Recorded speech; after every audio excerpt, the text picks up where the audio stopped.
Hello chess fans. So this is a quick recap of Arjun's second game of round 2 in the FIDE World Cup.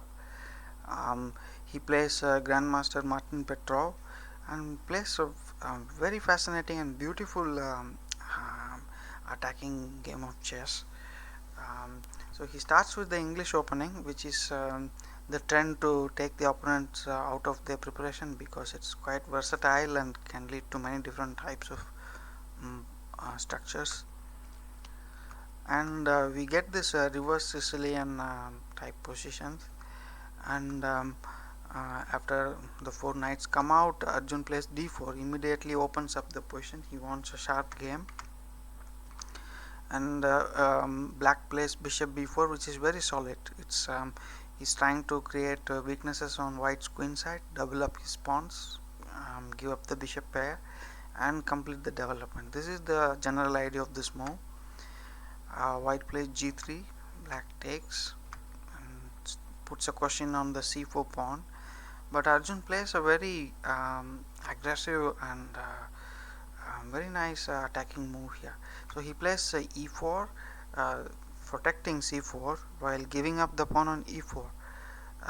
If black doesn't take and if he castles, then white has a huge center. um, so in the game, Petrov decided to take on e4. Now bishop g2 developing with a tempo, knight f6, queen e2 developing with a tempo. So this is the idea of gambits. We give up a pawn so that we can develop with tempo and keep the pressure, keep the initiative. Now notice that this queen is also protecting c4. Queen e7. So he tries to exchange the queens, and Arjun is happy to exchange the queens. All he wants is a king in the center. He doesn't even need his queen. Then he plays c5. First of all, it moves the pawn away from the knight, and also now if white tries to play d6 or d5, he can simply capture it and create a weakness here. And this bishop is extremely active on this main diagonal, and it's causing a lot of problems for black in order to develop his queen side. After pawn d5, pawn takes d6, pawn takes d6, he accepts having a obvious weakness, and Arjun immediately activates his rook. Now putting a question on these three pieces, how they are going to coordinate themselves into the game. um, Black plays the best move, bishop d7. He doesn't care about losing this pawn. Now he just needs to activate his pieces. He's a pawn up actually now, and Arjun castles. Now the best move here for black was rook hc8, because he should activate his rook so that when if for example white continues with rook e1 check, he can go to f8 and both the rooks are in play now. But he falters here and he plays bishop c6, which is a very bad move because immediately Arjun strikes with the rook e1 check. Now probably Petrov missed this move. After king d7 there is bishop h3 check, and if king e7 there is king c7 there is rook e7 check, and king d8 doesn't work because simply knight takes c6, maybe knight takes c6, and just rook takes f7 is crushing for white. So in the game he directly plays king to d8 but now this rook is out of play for a while, and both the rooks are not connected and the king is stuck in the center. This is the problem. So now Arjun first takes on c6 and plays knight f5. Now d6 and g7 are both under attack, so he will get back his pawn with the initiative. So he brings the rook, trying to activate it, but Arjun says no, he wants to keep the rooks on and have some pressure on this king in, while the black's king is in the center. Black plays knight d5, trying to close the line. The idea is very clear, but knight takes d6, attacking the rook, and rook e6. I mean, he's now attacking the knight back. Now notice that Arjun does not play knight takes f7. He plays knight b7 check. The idea is very clear. After knight takes f7, he black can play king c7. And now white needs to bring this knight out before it's too late, and if he does that, then there is rook e2. I mean, maybe this is the best continuation for the white, but look how the pieces are getting active for white. So attacking players like Arjun, they don't want their pieces to be less active. They don't want their opponent pieces to get more active.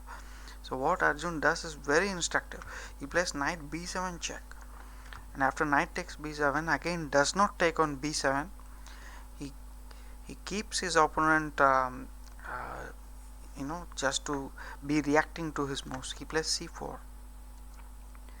Now he is trying to open up lines against his king. So the other play, he will take one of the he can still take any of these two knights, but he is more interested in taking the knight on d5. Notice that c4 was not possible in the previous move because knight was on a5. c4, and after knight d6 he takes, plays bishop f4 first. Now again rook e2 is not possible because the knight would hang. So white plays a very natural move, king e7, but this turns out to be a mistake because after now rook takes d5, again now the rook still cannot go to e2.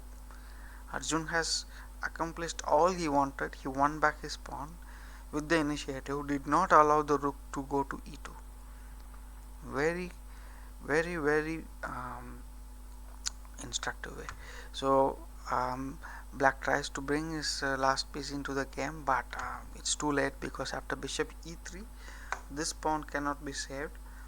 If he plays a6, then there is rook b6, and if he plays for example after rook b6, if he tries knight e4, then there is rook b7 check, king e8, rook takes, king takes, and rook takes f7, which is winning for white. So after bishop e3, the a7 pawn is lost. He tries to remove the king from this diagonal because he is also worried about potential pins caused by the bishop. So after bishop a7, rook a8, rook b8 check exchanges the rooks. It doesn't allow the rook to be active. And after knight c4, now all white needs to do is exchange the rook, and a minor piece ending with a pawn up, like an outside flank pawn like a pawn, is a clear win for white. So Arjun puts a question on the knight. Black reacts by putting a question on the bishop. He plays bishop a7. Now both rook and knight are under attack, so he plays rook b4, rook c7, completely restricting the king.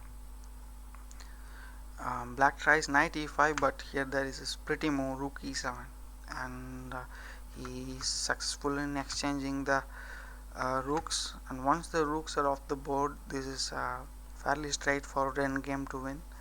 All white needs to do is threaten to make a queen with this, so that his knight and king are busy on the queen side, and then white will move up with the king and win these pawns.